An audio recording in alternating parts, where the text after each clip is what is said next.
Hi friends, ಎಲ್ಲರಿಗೂ ನಮಸ್ಕಾರ. ಇವಾಗ ಮತ್ತೆ ವಿಡಿಯೋ ಸ್ಟಾರ್ಟ್ ಮಾಡ್ತೀನಿ ನೋಡಿ. ನಾನು ಮತ್ತೆ ಡಿಲೀಟ್ ಮಾಡೋದು ಬರೀ ಇದು ಆಗೋಯ್ತು. ಯಾಕಂದರೆ ಸ್ವಲ್ಪ ಪ್ರಾಬ್ಲಮ್ಗಳು ಅಡ್ಡ ಬರ್ತಾ ಇದೆ ಅಷ್ಟೇ, ಏನಿಲ್ಲ. ಇವತ್ತೊಂದು ನಮ್ಮ ಮನೆಯವರು ರೆಸಿಪಿ ಮಾಡ್ತಿದ್ದಾರೆ ನೋಡಿ. ಏನಂತ ನೀವೇ ನೋಡಿ. ಚೆನ್ನಾಗಿ ಮಾಡ್ತಾರೆ, ಸ್ವಲ್ಪ ಮಾಡಲಿ ತುಂಬ ಚೆನ್ನಾಗಿ ಮಾಡ್ತಾರೆ. ಅವರ ರೆಸಿಪಿ ಮಾತ್ರ ತುಂಬಾ ಟೇಸ್ಟ್ ಇರುತ್ತೆ, ಸಖತ್ತಾಗಿರುತ್ತೆ ತಿನ್ನೋಕ್ಕಂತೂ. ಆಮ್ಲೆಟ್ ಮಾಡ್ತಿದ್ದಾರೆ ನೋಡಿ. ಅದರಲ್ಲಿ ಮತ್ತು ಮೊಟ್ಟೆ, ಖಾರದ ಪುಡಿ, ಉಪ್ಪು ಕಲಸಿ ಚೆನ್ನಾಗಿ ಮಿಕ್ಸ್ ಮಾಡ್ತಿದ್ದಾರೆ. ಗ್ಲಾಸಲ್ಲಿ ಹಾಕ್ಕೊಬಿಟ್ಟು ಎಣ್ಣೆ ಕಾದಿದೆ ಇಲ್ವಾ ಅಂತ ಚೆಕ್ ಮಾಡ್ತಿದ್ದಾರೆ ನೋಡಿ. ಎಷ್ಟು ಇದೆ, ತುಂಬಾ ಕಾದ್ಬಿಟ್ಟಿದೆ. ಅದು ದೋಸೆ ಹಂಚಲ್ಲಿ ಹಾಕ್ತಿದ್ದಾರೆ. ಯಾಕಂದರೆ ನಾವು ಆಮ್ಲೆಟ್ ಹಾಕಿದರೆ ಇದೇ ಹಂಚಲ್ಲಿ ಹಾಕ್ತೀವಿ, ದೋಸೆಗೆ ಬೇರೆ ಹಂಚಿದೆ, ಅದಕ್ಕೋಸ್ಕರ.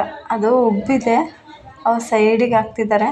ಸೆಂಟ್ರಲ್ಲಿ ಉಬ್ಬಿದೆ ಅಲ್ವಾ, ಅಲ್ಲಿ ತೊಗೊಳಲ್ಲ, ಅದು ಇಟ್ಕೊಳ್ಳಲ್ಲ. ಅದಕ್ಕೋಸ್ಕರ ಈ ಥರ ಹಾಕ್ತಾಯಿದ್ದಾರೆ. ತುಂಬ ಚೆನ್ನಾಗಿ ಆಗ್ತಿದೆ ನೋಡೋಕ್ಕಂತೂ, ತುಂಬಾ ಚೆನ್ನಾಗಿತ್ತು. ತಿಂದರೂ ಕೂಡ ತುಂಬಾ ಸಖತ್ತಾಗಿತ್ತು ನೋಡಿ.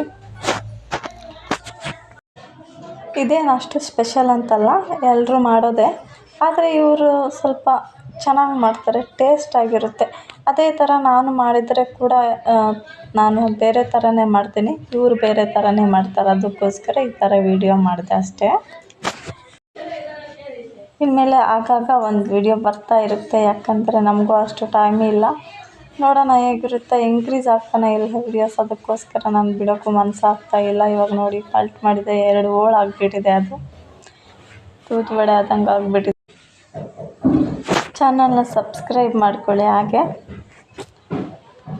ವೀಡಿಯೋ ಬರ್ತಿರುತ್ತೆ, ಅದಕ್ಕೋಸ್ಕರ ಹೇಳ್ತಿರೋದು, ಬೇರೆ ಏನು ಕಾರಣಕ್ಕಲ್ಲ. ನೀವು ಮಾಡಿ ಇದೇ ಥರ, ತುಂಬಾ ಟೇಸ್ಟ್ ಆಗುತ್ತೆ. ಎಣ್ಣೆ ಮಾತ್ರ ಜಾಸ್ತಿನೇ ಹಾಕ್ತಾರೆ ಇವರು, ಕಡಿಮೆ ಅಂತ ಹಾಕಲ್ಲ ನೋಡಿ. ಫೈನಲಾಗಿ ಹೀಗಾಗಿದೆ, ತುಂಬಾ ಟೇಸ್ಟಿಯಾಗಿತ್ತು.